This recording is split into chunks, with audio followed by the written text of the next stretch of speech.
Yodimda visolning eng sirli dami, labimda qolgandi lablarning ta'mi. Bu edi bu sening birinchi ta'mi. Bu olis 18 yoshimda edi. Bu olis 18 yoshimda edi.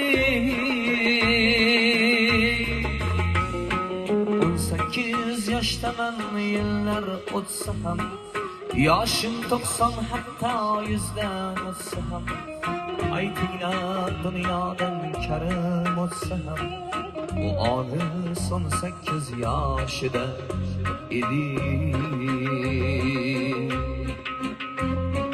Bu olis 18 yoshida edi.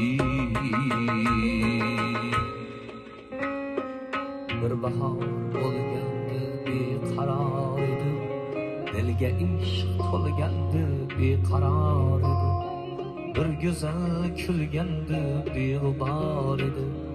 Bu olis 18 yoshimda edi. Bu olis 18 yoshimda edi.